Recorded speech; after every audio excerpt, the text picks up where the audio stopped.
हैं लाभार्थियों को चेक वितरित करते हुए सीएम योगी आदित्यनाथ। न्यूज 18 उत्तर प्रदेश उत्तराखंड पर आप एक्सक्लूसिव देख रहे हैं। गोरखपुर से ये सीधी लाइव तस्वीरें। बीजेपी के राष्ट्रीय अध्यक्ष जेपी नड्डा भी मौजूद हैं। बीजेपी के क्षेत्रीय दफ्तरों का उद्घाटन यहां से किया जा रहा है। गरीब कल्याण मेला का आयोजन यहां पर किया गया है और इसी के तहत लाभार्थियों को चेक वितरित करते हुए उत्तर प्रदेश के मुख्यमंत्री योगी आदित्यनाथ, साथ ही उनके बीजेपी के राष्ट्रीय अध्यक्ष जेपी नड्डा भी मौजूद हैं।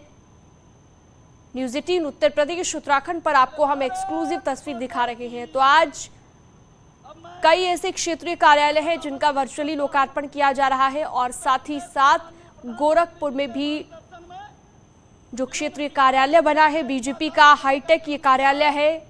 8 क्षेत्रीय कार्यालयों का उद्घाटन यहां पर करने के लिए पहुंचे हैं बीजेपी के राष्ट्रीय अध्यक्ष जेपी नड्डा। मुख्यमंत्री योगी आदित्यनाथ उनके साथ मौजूद हैं और जिन 8 क्षेत्रीय दफ्तरों का उद्घाटन आज होना है वहां पर भी बीजेपी के तमाम दिग्गज मौजूद हैं। भारत माता की, भारत माता की, भारत माता की, वंदे वंदे वंदे। भारतीय जनता पार्टी के गोरखपुर क्षेत्र के क्षेत्रीय कार्यालय के उद्घाटन के साथ ही आज 8 जनपदों के जिला कार्यालय सिद्धार्थनगर, संत कबीर नगर, अयोध्या, रायबरेली, जौनपुर, अलीगढ़ और बागपत कि आज के इस उद्घाटन कार्यक्रम के मुख्य अतिथि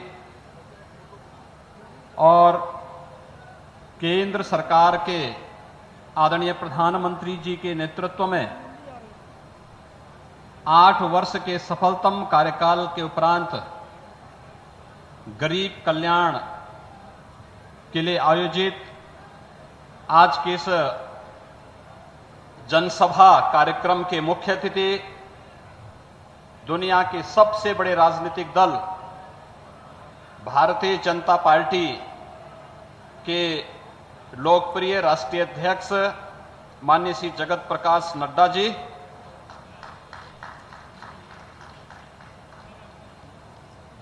आज के इस कार्यक्रम में उपस्थित प्रदेश के अध्यक्ष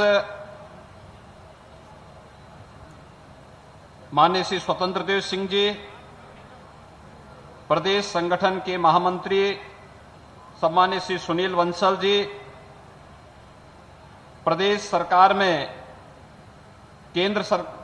भारत सरकार के मंत्री केंद्रीय वित्त राज्य मंत्री माननीय पंकज चौधरी जी, प्रदेश सरकार के मेरे सहयोगी मंत्रीगण श्री सूर्य प्रताप शाही जी, दया शंकर सिंह जी, श्रीमती विजय लक्ष्मी गौतम जी, श्री संजय निषाद जी, आज के इस कार्यक्रम में उपस्थित मंत्री श्री संदीप सिंह जी, माननीय सांसद श्री रविकिशन शुक्ला जी, डॉक्टर रमापति राम त्रिपाठी जी, श्री कमलेश पासवान जी, श्री प्रवीण निषाद जी, श्री हरीश द्विवेदी जी, श्री विजय दुबे जी, श्री रविंद्र कुशवाहा जी, श्री वीरेंद्र सिंह मस्त जी, श्री शिवप्रताप शुक्ला जी, श्री नीरज शेखर जी, श्री सकलदीप राजभर जी, जयप्रकाश निषाद जी, डॉक्टर राधा मोहन दास अग्रवाल जी, श्रीमती संगीता यादव जी, गोरखपुर के महापौर श्री सीताराम जायसवाल जी, क्षेत्रीय अध्यक्ष डॉक्टर धर्मेंद्र सिंह जी, क्षेत्रीय प्रभारी श्री अनूप गुप्ता जी, प्रदेश प्रभारी कार्यालय के प्रभारी कार्यालय संचालन समिति के प्रभारी डॉक्टर राकेश त्रिवेदी जी, जिलाध्यक्ष युधिष्ठिर सिंह जी, महानगर अध्यक्ष राजेश गुप्ता जी और आज के इस कार्यक्रम में उपस्थित भारतीय जनता पार्टी के सभी पदाधिकारी और उपस्थित भाइयों बहनों, मैं आप सबकी ओर से विधानसभा चुनाव के उपरांत शपथ ग्रहण होने के बाद माननीय राष्ट्रीय अध्यक्ष का किसी सार्वजनिक कार्यक्रम में पहली बार पदार्पण हो रहा है और इस अवसर पर मैं बाबा गोरक्षनाथ की इस पावन धरती पर दुनिया के सबसे बड़े राजनीतिक दल के राष्ट्रीय अध्यक्ष माननीय श्री जगत प्रकाश नड्डा जी का हृदय से स्वागत करता हूं, अभिनंदन करता हूं। भाइयों बहनों, आज एक साथ दुनिया का जो सबसे बड़ा राजनीतिक दल है भारतीय जनता पार्टी, गोरखपुर क्षेत्र के कार्यालय का भव्य उद्घाटन भी हो रहा है और 8 जनपद कार्यालयों का भी उद्घाटन का कार्यक्रम राष्ट्रीय अध्यक्ष जी के कर कमलों से यहां पर संपन्न हुआ है। इस अवसर पर उन सभी कार्यालयों में उपस्थित जितने भी पदाधिकारी, प्रदेश सरकार के मंत्री और वहां के लोकल जिलाध्यक्ष और अन्य पदाधिकारी हैं, उन सबको भी मैं नए कार्यालय प्राप्त होने पर हृदय से बधाई देता हूं, अपनी शुभकामनाएं उन सब के प्रति व्यक्त करता हूं। हम सब जानते हैं 2014 में देश के भाग्य को बदलने के लिए जब इस देश की जनता जनार्दन ने प्रधानमंत्री मोदी जी पर विश्वास करते हुए देश की बागडोर उनके हाथों में सौंपी, तो पूरे देश के अंदर प्रत्येक क्षेत्र में व्यापक बदलाव आता हुआ दिखाई दिया। आज उस बदलाव को गांव में गरीब के घर, हर नौजवान, हर महिलाएं, समाज के प्रत्येक तबके के द्वारा स्वीकार किया जा सकता है और उनके द्वारा हर एक स्तर पर उन योजनाओं को पूरी मजबूती के साथ न केवल स्वीकार किया जाता है बल्कि व्यापक पैमाने पर लाभार्थियों का एक समूह देश के अंदर खड़ा हुआ है कि पहली बार देश की योजनाओं का लाभ देश के गरीबों को बिना भेदभाव के प्राप्त हुआ है। और यह सब संभव हो पाया है इस देश के यशस्वी प्रधानमंत्री आदरणीय नरेंद्र मोदी जी के कुशल मार्गदर्शन और नेतृत्व के कारण। भाइयों बहनों, 2014 में देश के अंदर परिवर्तन हुआ और प्रधानमंत्री के रूप में देश के भाग्य से श्री नरेंद्र मोदी जी देश के अंदर प्रधानमंत्री के रूप में आए। लेकिन उत्तर प्रदेश के अंदर उन योजनाओं को प्रभावी ढंग से लागू करने के लिए उस समय की राज्य सरकार ही बाधक बनी हुई थी और उन सभी बाधाओं को तोड़ते हुए प्रधानमंत्री जी के विजन को आगे बढ़ाने के लिए जब 2017 में प्रधानमंत्री जी के आह्वान पर उत्तर प्रदेश की जनता जनार्दन ने भारतीय जनता पार्टी के समर्थन में अपना भारी बहुमत से सरकार का गठन करवाने में अपना योगदान किया, तो आज उसका लाभ उत्तर प्रदेश के अंदर करोड़ों की संख्या में लाभार्थियों को मिली हुई योजनाओं का लाभ उस रूप में देखने को प्राप्त हो रहा है। ये लाभार्थी समूह जो आज यहां पर बैठा है, गरीब कल्याण योजनाओं का लाभ, अलग अलग योजनाओं का लाभ उन्हें प्राप्त हुआ, चाहे वह प्रधानमंत्री आवास योजना हो, प्रधानमंत्री स्वच्छ भारत मिशन के अंतर्गत हर गरीब परिवार के पास अपना शौचालय हो, प्रधानमंत्री उज्ज्वला योजना में हर गरीब परिवार के पास अपना रसोई गैस का कनेक्शन हो, या फिर सौभाग्य योजना के अंतर विद्युत का कनेक्शन हर गरीब परिवार के पास हो, अंत्योदय और पात्र गृहस्थी के अंतर्गत हर गरीब को राशन की सुविधा का लाभ प्रदान करने का कार्य रहा हो, या नौजवानों के लिए प्रधानमंत्री मुद्रा योजना, स्टार्टअप की योजना, प्रधानमंत्री स्टैंड अप की योजना, डिजिटल इंडिया का कार्यक्रम हो, जिसके माध्यम से लाभार्थियों को घर में बैठे बैठे उनके बैंक अकाउंट में शासन की सब्सिडी का लाभ प्राप्त होता हुआ दिखाई दे रहा है। एक व्यापक पैमाने पर लाभार्थी समूह उत्तर प्रदेश के अंदर भी बड़ी संख्या में तैयार हुआ और उस लाभार्थी समूह के साथ प्रधानमंत्री जी का सीधे संवाद आज हम सबके सामने इन सभी योजनाओं की पारदर्शिता को भी एक बार सबके सामने प्रस्तुत करता हुआ दिखाई देता है।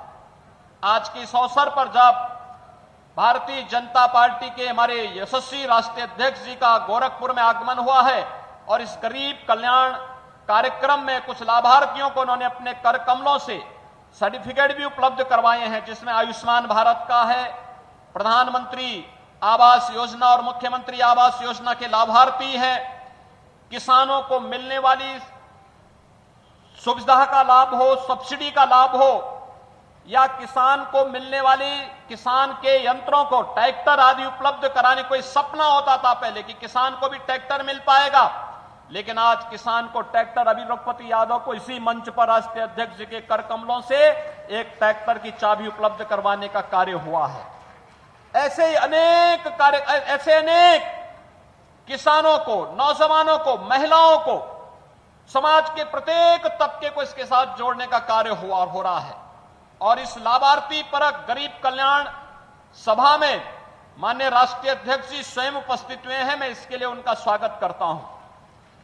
भाइयों बहनों, गोरखपुर किस दृष्टि से माननीय राष्ट्रीय अध्यक्ष जी का आगमन और भी महत्वपूर्ण है। हम सब जानते हैं आज वे भारतीय जनता पार्टी के राष्ट्रीय अध्यक्ष हैं और राष्ट्रीय अध्यक्ष के रूप में उनके नेतृत्व में अभी हाल ही में उत्तर प्रदेश विधानसभा का चुनाव संपन्न हुआ है, जिसमें प्रधानमंत्री जी के मार्गदर्शन में उत्तर प्रदेश की जनता ने 2/3 से अधिक बहुमत से भारतीय जनता पार्टी की सरकार बनाने में अपना योगदान दिया है। और अध्यक्ष जी, इसमें गोरखपुर कमिश्नरी ने सबसे अच्छा रिजल्ट दिया है। 28 में से 27 सीट गोरखपुर कमिश्नरी ने भारतीय जनता पार्टी की झोली में डाले हैं।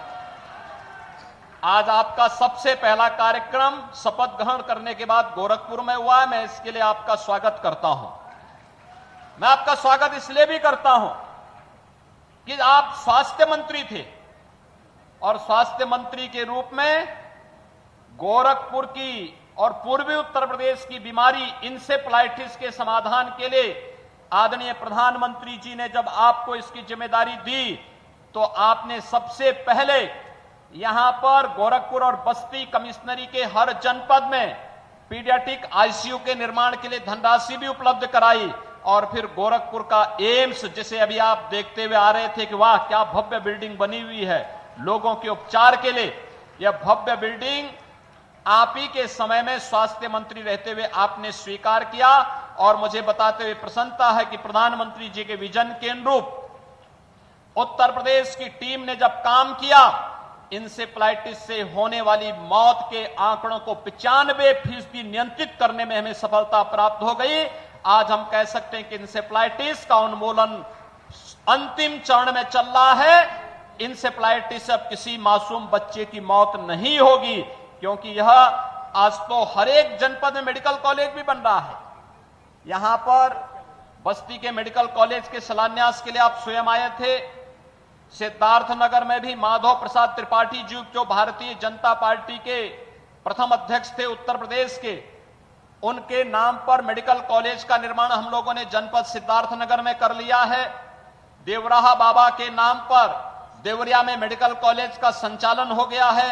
कुशीनगर में मेडिकल कॉलेज का संचालन हो रहा है, मेडिकल कॉलेज का निर्माण का कार्य हो रहा है। पीपीपी मोड पर महाराजगंज जिले में भी मेडिकल कॉलेज का निर्माण का कार्य युद्ध स्तर पर आगे बढ़ चुका है और कमोबेश पूर्वी उत्तर प्रदेश के हर जनपद में आज मेडिकल कॉलेज के निर्माण का कार्य हो रहा है। और उत्तर प्रदेश 75 जनपद हैं, लेकिन एक जनपद एक मेडिकल कॉलेज के निर्माण की दिशा में भी उत्तर प्रदेश ने कदम आगे बढ़ा दिए हैं। यह प्रधानमंत्री जी का विजन है कि हम हर प्रकार की सुविधा, न केवल इंफ्रास्ट्रक्चर की बल्कि स्वास्थ्य की सुविधा का लाभ हर एक व्यक्ति को बिना भेदभाव के उपलब्ध करा सकें। और आज उन्हीं स्कीम के अंतर्गत केंद्र सरकार और राज्य सरकार की डबल इंजन की सरकार हर गरीब को, हर गांव को, हर किसान को, हर नौजवान को, हर महिला को शासन की योजनाओं के साथ जोड़ने का कार्य कर रही है। महिलाओं के लिए सामूहिक विवाह की योजना हो या मुख्यमंत्री कन्या सुमंगला योजना का लाभ, प्रदेश के अंदर 12 लाख से अधिक कन्याओं को इस योजना का लाभ उपलब्ध कराया जा रहा है। और सामूहिक विवाह योजना में अब तक 2 लाख कन्याओं का सामूहिक विवाह की कार्रवाई को संपन्न करने में भी हमें मदद मिली है। इसी के साथ वर्तमान में प्रदेश के युवाओं को डिजिटली फिट करने के लिए वह नौजवान अपने आप को आज केंद्र और प्रदेश सरकार की योजना और स्कीम के साथ जोड़ने के साथ ही अपने आप ही अपने स्किल को डेवलप कर सकें। आज हम लोगों ने अपने डिजिटल यूथ के नाम पर भी हम लोग एक नए कार्यक्रम को आगे बढ़ा रहे हैं, जिसमें स्नातक और परास्नातक हर नौजवान को टैबलेट और स्मार्टफोन देने की एक बड़ी कार्रवाई को हमने आगे बढ़ाया है। अब तक 16 लाख नौजवानों को हम टैबलेट और स्मार्टफोन उपलब्ध करा चुके हैं और प्रदेश के अंदर अगले कुछ वर्षों के अंदर 1 करोड़ नौजवान को और 5 वर्ष में 2 करोड़ नौजवानों को हम लोग टैबलेट और स्मार्टफोन देने की कार्रवाई को भी संपन्न करने का कार्य करेंगे। एक बड़ा कार्यक्रम आगे बढ़ेगा और यह लगातार, क्योंकि दुनिया कोविड-19 का अभी भी वो प्रकोप समाप्त नहीं हुआ है और इसलिए चूंकि इसका जो इसमें अभी भी हमें यहां पर कुछ उसके उपकरण हैं, इक्विपमेंट हैं जो प्राप्त नहीं हो पा रहे हैं, जिससे पर्याप्त मात्रा में टैबलेट और स्मार्टफोन का यहां पर मैन्युफैक्चरिंग न होने के कारण उसका एक थोड़ा सा समस्या है। लेकिन हम लोगों का प्रयास है कि किसी भी स्थिति में हम लोग प्रदेश के अंदर सेमीकंडक्टर के निर्माण की कार्रवाई को आगे बढ़ा करके समय से अपने युवाओं को टैबलेट और स्मार्टफोन की सुविधा का लाभ उपलब्ध करवा सकते हैं।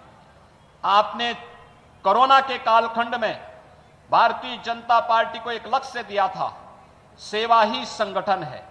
आदरणीय प्रधानमंत्री जी का मार्गदर्शन और आपके नेतृत्व में संगठन के कार्यकर्ताओं ने हर एक गरीब तक पहुंचने का काम किया। प्रधानमंत्री अन्न योजना के माध्यम से देश के अंदर 80 करोड़ लोगों को, तो प्रदेश के अंदर 15 करोड़ लोगों को फ्री में राशन की सुविधा का लाभ उपलब्ध हुआ और प्रदेश सरकार में तो हमने राशन के साथ दाल, तेल, नमक और अंत्योदय कार्ड धारक को चीनी भी उपलब्ध करवाने का कार्य किया है, जो लगातार अभी जुलाई तक चल रहा है। यह कार्यक्रम सरकार की संवेदनशीलता के साथ साथ विकास के कार्यक्रमों को आगे बढ़ाता है। रिकॉर्ड मात्रा में आज जीएसटी का होना, देश के अंदर लोगों के मन में एक नया विश्वास पैदा हो रहा, गरीब कल्याणकारी योजनाओं और इंफ्रास्ट्रक्चर डेवलपमेंट के माध्यम से समाज के प्रत्येक तबके को अपने साथ जोड़ने के जिस कार्यक्रम को लेकर के प्रधानमंत्री जी ने प्रदेश को और देश को एक विजन दिया है, एक नेतृत्व दिया है, उत्तर प्रदेश प्रभावी ढंग से उसे आगे बढ़ाने का कार्य कर रहा है। और आज प्रदेश में आपका आगमन गोरखपुर क्षेत्रीय कार्यालय के उद्घाटन के साथ साथ 8 जनपदों के जनपद कार्यालयों के उद्घाटन के साथ ही यहां पर प्राप्त हो रहा है। और आज इस गरीब कल्याण सभा में भी आपका मार्गदर्शन लाभार्थियों को प्राप्त होगा। इस विश्वास के साथ आपके मार्गदर्शन से अन्य लोग भी जो किन्हीं कारणों से योजनाओं से अब तक वंचित हैं, वहां तक नहीं पहुंच पाया है, उन लोगों तक भी यह योजना का लाभ प्राप्त हो पाएगा। इस विश्वास के साथ मैं एक बार फिर से आपका आज के इस कार्यक्रम में हृदय से स्वागत करता हूं, अभिनंदन करता हूं। भारतीय जनता पार्टी के संगठन को, क्षेत्रीय संगठन गोरखपुर को और उन 8 जनपदों के जिनके कार्यालयों का उद्घाटन हो रहा है, वहां के जनपद संगठन को भी मैं इन नए कार्यालय को प्राप्त होने के लिए हृदय से बधाई देता हूं और विश्वास व्यक्त करता हूं कि पार्टी के संस्थापकों और नेतृत्व के मार्गदर्शन में हम मूल्य और सिद्धांतों को आगे बढ़ते हुए गांव के लिए, गरीब के लिए, किसान के लिए, नौजवान के लिए, और जब देश की बात आएगी तो देश प्रथम के भाव के साथ हम सब मिलकर के कार्य करेंगे। इस विश्वास के साथ उन्हें भी मैं हृदय से बधाई देता हूं, अपनी शुभकामनाएं देता हूं। धन्यवाद। जय हिंद। अब मैं सादर आमंत्रित करता हूं करोड़ों कार्यकर्ताओं के प्रेरणा स्रोत, आज के कार्यक्रम के मुख्य अतिथि, जिन्होंने अध्ययन काल में ही राष्ट्रवाद की अलग जगाने वाले अखिल भारतीय विद्यार्थी परिषद में काम किया, हिमाचल प्रदेश से लेकर के केंद्र में विभिन्न दायित्वों का निर्वहन करते हुए पूरे देश में कार्यकर्ताओं में भारतीय जनता पार्टी के कार्यकर्ताओं में नई ऊर्जा का संचार भरने वाले भारतीय जनता पार्टी के यशस्वी राष्ट्रीय अध्यक्ष माननीय जगत प्रकाश नड्डा जी को मैं सादर आमंत्रित करता हूं। एक बार तालियों की गड़गड़ाहट के साथ माननीय मुख्य अतिथि जी का अभिनंदन और स्वागत करते हुए मैं सादर आमंत्रित करता हूं।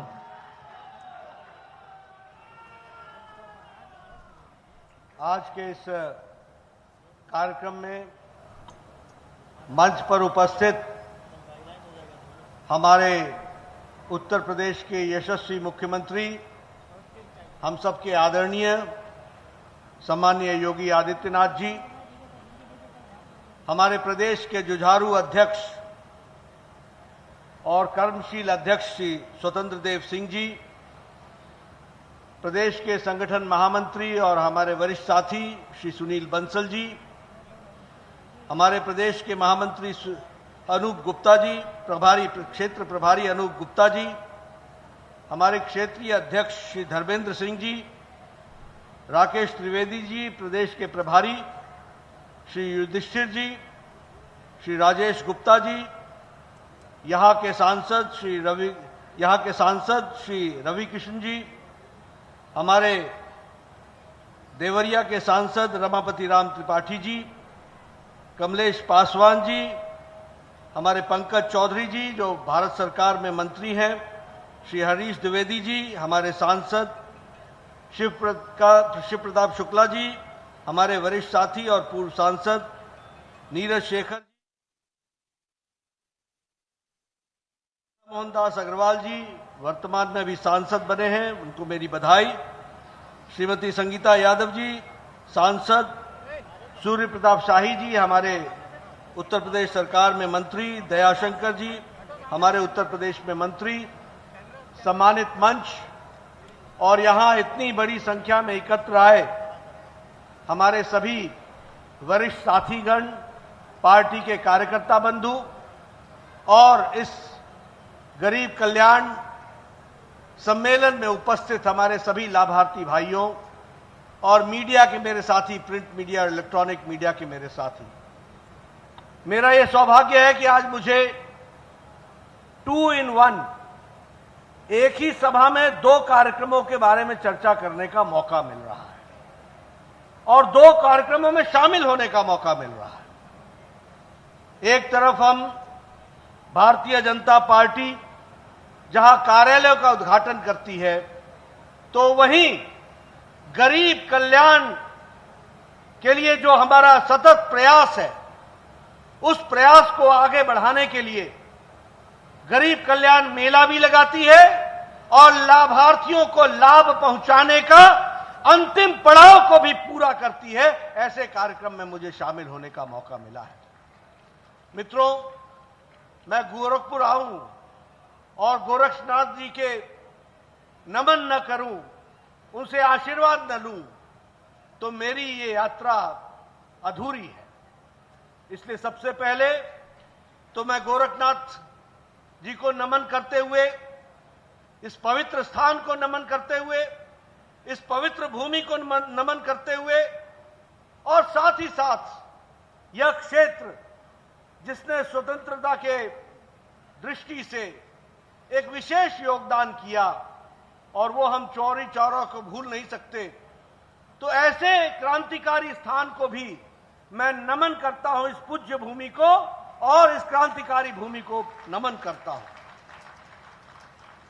जहां तक कार्यालय का सवाल है, यह ठीक है कि कार्यालय का उद्घाटन मैंने यहां कर दिया और इसमें क्षेत्रीय कार्यालय भी, इसमें जिला का कार्यालय भी गोरखपुर का है, लेकिन आज मैं डिजिटल दुनिया के माध्यम से 6 स्थानों पर कार्यालय का उद्घाटन कर पाया हूं और मैं डिजिटल माध्यम से देख रहा हूं, केशव प्रसाद मौर्य अयोध्या में बैठे हैं, ब्रजेश पाठक जी रायबरेली में बैठे हैं, मैं अभी अभी देख रहा था हमारे दिनेश शर्मा जी अभी स्क्रीन पर दिखाई दे रहे हैं, साथ में उनके जगदम्बिका पाल जी हैं और उसी तरीके से हमारे ए.के. शर्मा जी मंत्री जी, स्थान पता नहीं चल रहा है लेकिन चेहरा साफ दिख रहा है, तो उनको भी मैं देख रहा हूं।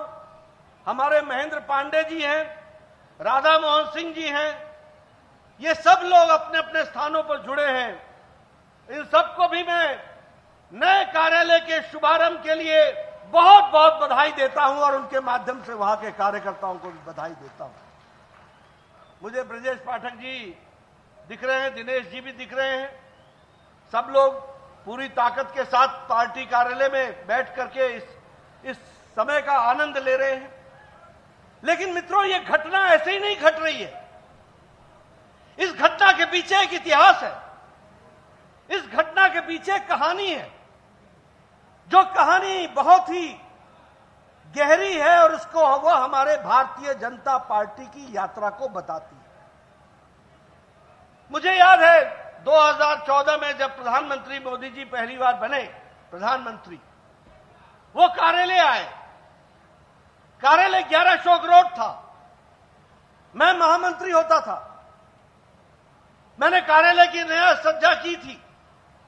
उन्होंने मुझसे पूछा, नड्डा जी आपको याद है ये कार्यालय हमारा कब से है? मैंने कहा जब से भारतीय जनता पार्टी बनी है तब से तो ये है ही है। एक समय में ये पार्टी को नानाजी देशमुख के नाम पर अलॉट हुआ था और तब से लेकर के ये भारतीय जनता पार्टी के नाम पर है। तो उन्होंने उस समय अमित शाह जी और मेरे बीच में बैठते हुए कहा कि मेरी ये इच्छा है कि अब कोई भी प्रदेश, देश और कोई भी जिला और संभाग बिना भारतीय जनता पार्टी के कार्यालय के नहीं रहेगा। और इसीलिए फिर अमित शाह जी ने रचना बनाई, वो अध्यक्ष बने और लगभग 512 कार्यालय बनने की योजना बनी। और आज मुझे खुशी होती है बताते हुए कि 230 कार्यालय बनकर तैयार हो गए और 150 कार्यालयों का काम चल रहा है। और उत्तर प्रदेश को मैं विशेष बधाई इसलिए देता हूं कि यहां 72 कार्यालय खुलने थे, यहां पर 69 कार्यालय खुल गए हैं। इसके लिए मैं विशेष करके आपको बधाई देता हूं। ये कार्यालय सिर्फ एक जमीन के टुकड़े पर बनी हुई बिल्डिंग नहीं है। ये कार्यालय जीता जागता पार्टी का संस्कार केंद्र है। ये ऊर्जा देने वाला केंद्र है। ये योजना बनाने वाला केंद्र है। और देखिए, मैं कई बार लोगों को पूछता हूं कि भैया इसको ऑफिस क्यों नहीं बोलते, इसको कार्यालय क्यों बोलते हैं? ऑफिस इसलिए नहीं बोलते हैं क्योंकि ऑफिस 10 बजे खुलता है और 5 बजे बंद हो जाता है।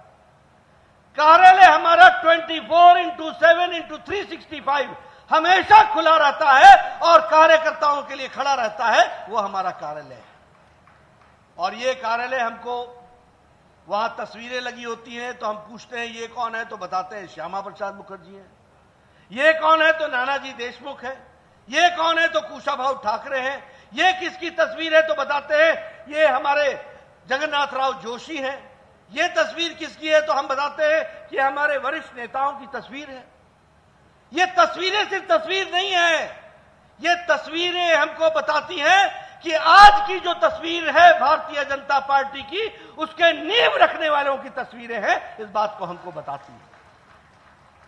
इसलिए मित्रों, ये जो मॉडर्न युक्त कार्यालय है, सुसज्जित कार्यालय है, इसका हमको उपयोग करना है और इसका भरपूर उपयोग करते हुए पार्टी को आगे बढ़ाना है।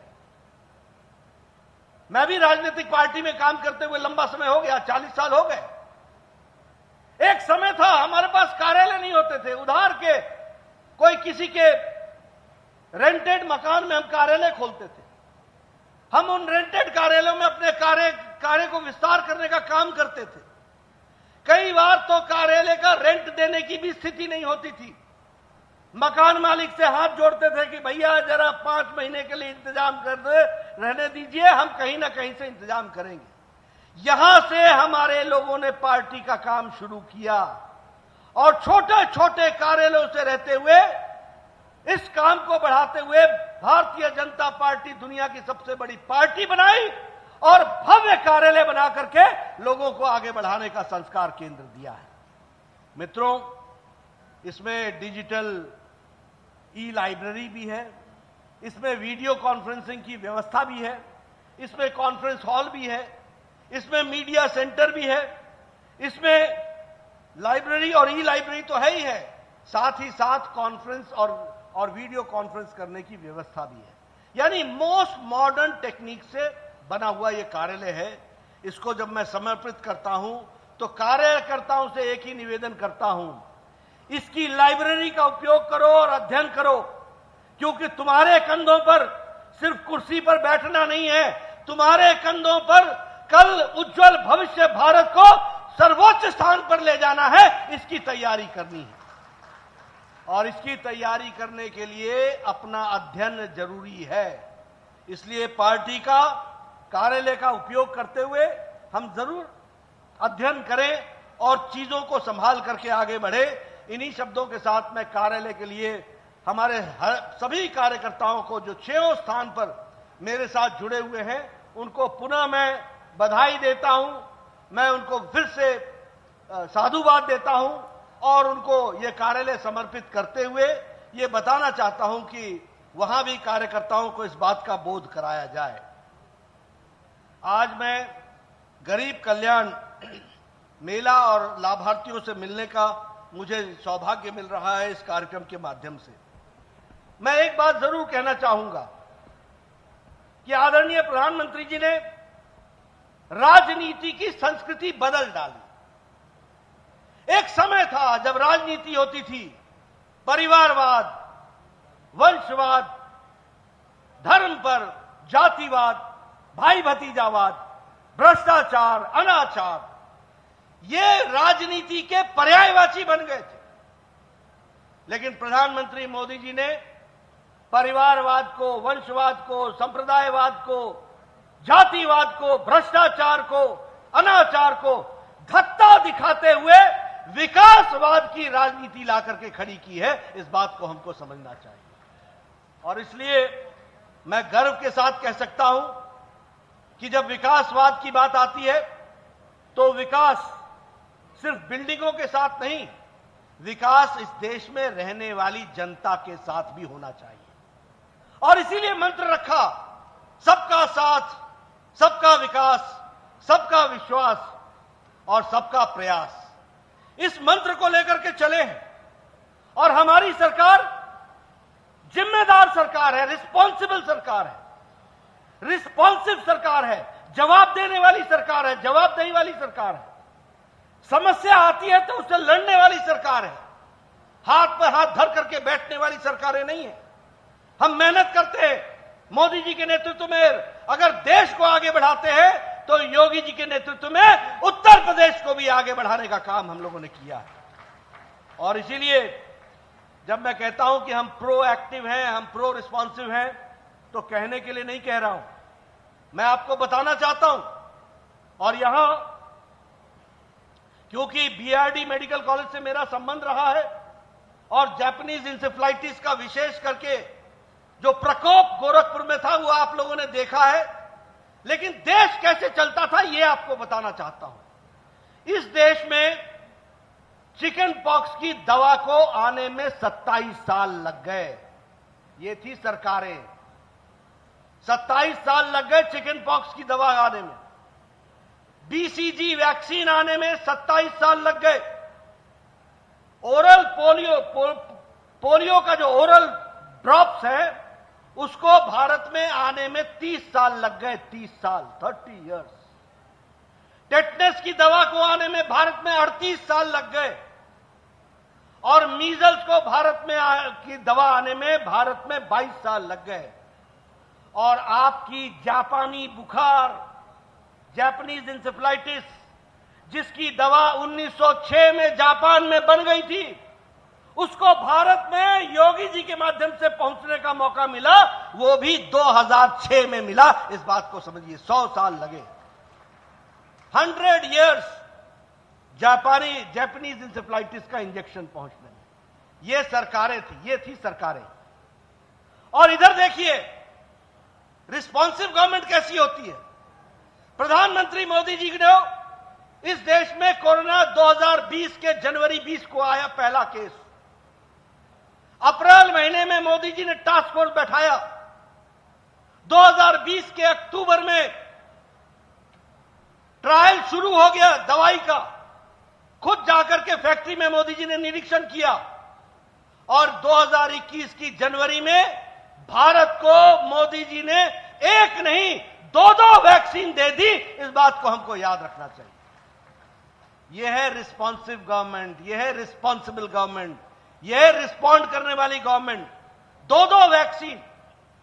और आप लोग जो अभी बैठे हैं ना, सब लोग बिना मास्क के और बड़े नजदीक नजदीक बैठे हैं। ये इसलिए बैठे हैं क्योंकि आपने 130 करोड़ के देश को 200 करोड़ का इंजेक्शन, डबल इंजेक्शन लग चुका है। दुनिया का सबसे तेज गति से लगने वाला इंजेक्शन का कार्यक्रम है और सबसे बड़ा इंजेक्शन का कार्यक्रम है। It is the world's largest and the fastest inoculation program, vaccination program, जो भारत ने सफल करके दिया है। 200 करोड़ पार कर गए हम, 200 करोड़। यह है रिस्पॉन्सिबल गवर्नमेंट। लेकिन इसी समय मैं एक इररिस्पॉन्सिबल नेता को याद दिलाना चाहूंगा कि जब ट्रायल होकर के इंजेक्शन लगने की बारी शुरू हुई थी तो यही अखिलेश था जिसने कहा था ये मोदी टीका है, ये मोदी टीका है, ये बीजेपी का टीका है, और चुपके चुपके खुद लगा लिया और आपको लगाने से रोकता रहा। यह है इनकी सरकारों का हाल और यह है इनकी करतूत। लेकिन प्रधानमंत्री मोदी जी ने यहीं नहीं रुके हैं। आपको जानकर के खुशी होगी कि ये वैक्सीन, दो वैक्सीन भारत ने वैक्सीन मैत्री में 100 देशों को पहुंचाई है। 18.5 करोड़ डोज पहुंचा दिया है, यह भी समझना चाहिए। और उसमें और खुशी की बात यह होगी कि मोदी जी ने 48 देशों को 2.5 करोड़ वैक्सीन मुफ्त पहुंचाई है वैक्सीन मैत्री के तहत। यानी भारत अब मांगने वाला भारत नहीं रह गया, भारत अब लेने वाला भारत नहीं रह गया, भारत अब देने वाला भारत बन गया। इस बात को हमको समझना होगा। यह है अंतर जिसको हमको ध्यान में रखना चाहिए। अभी देखिए, यूक्रेन में झगड़ा हुआ, लड़ाई हो रही है, हमारे 23,000 बच्चे फंसे हुए थे। आप बताइए, कोई देश का कोई नेता अपने बच्चों को लाया है? अमेरिका लाया क्या? इंग्लैंड ने लाया क्या? आप बताइए, यूरोप के लोगों ने लाया क्या? लेकिन हमारे प्रधानमंत्री जी ने एक तरफ पुतिन से बात की, एक तरफ ज़ेलेंस्की से बात की, युद्ध रुकवाया और भारत के बच्चों को तिरंगा झंडा लेकर के निकाल करके सुरक्षित 23,000 बच्चे 10 दिन के अंदर 104 एरोप्लेन की उड़ानें भर करके 14 इंडियन एयरफोर्स की और बाकी सरकारों, बाकी फ्लाइट्स, रेगुलर फ्लाइट्स में 23,000 बच्चों को सुरक्षित भारत पहुंचाया कि नहीं पहुंचाया? पहुंचाया कि नहीं पहुंचाया? यह है रिस्पॉन्सिबल गवर्नमेंट, यह है रिस्पॉन्सिव गवर्नमेंट। और तो और छोड़िए, दूसरे देश के बच्चे भी भारत का तिरंगा लेकर के वो भी यूक्रेन से निकलने में सफल हुए, यह भी हमको समझना होगा। तो मित्रों,